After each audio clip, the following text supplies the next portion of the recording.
on something, because this felt extra crazy for her, and her eyes didn't look right. She claimed mothers with young children are the most sacred thing in the world. Then went on yelling that giving up my house shouldn't have been too much to ask for. Because supporting the family was the least I could have done. And if I had, then her family would still be together. When I tried to talk while she was spewing all that out, she actually attempted to shove me and cover my mouth. She even had her hand poised like she was ready to scratch me. Well, that went about as well with me as you can expect. I'm not exactly one to be threatened, and told her I'd call police if she didn't take her hands off me right that moment.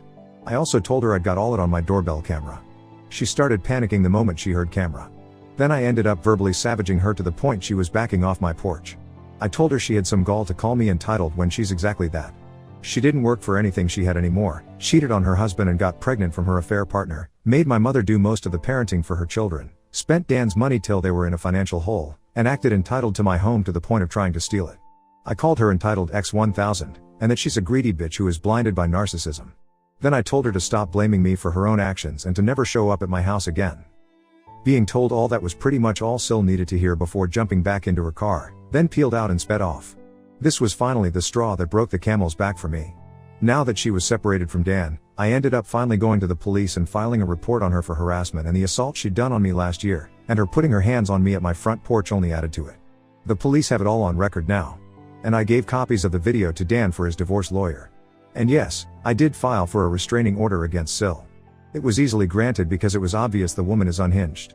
She's not made a social media post about me since that I could see. But that's just because she put her profile on private. I hope her blame ship against me has long since sailed. Either way, she's left me alone. Sil was still with her affair partner during the divorce. At the time, I had no real idea of what kind of man he is. But any person who monkeys with someone else's spouse and even has a child with them, really doesn't have a lot of morals to begin with. Once the divorce was underway, Sil admitted that Dan just wasn't man enough for her anymore because he couldn't afford to give her the lifestyle she wanted. She actually believed herself to be on the level of a trophy wife, and that she deserves to be with someone wealthy. Dan said he pulled me and maniacally laughed at her. He said she was nowhere near hot enough to be a trophy wife, along with mentioning any other faults she had. Sil ended up humiliated by this, and ran off like a child. Due to having to live with her parents, Sil was forced to work in their family business because Dan wasn't giving her access to his bank accounts anymore. She'd already maxed out all the credit cards he previously gave her. And she griped about having to work for her parents despite having a college degree.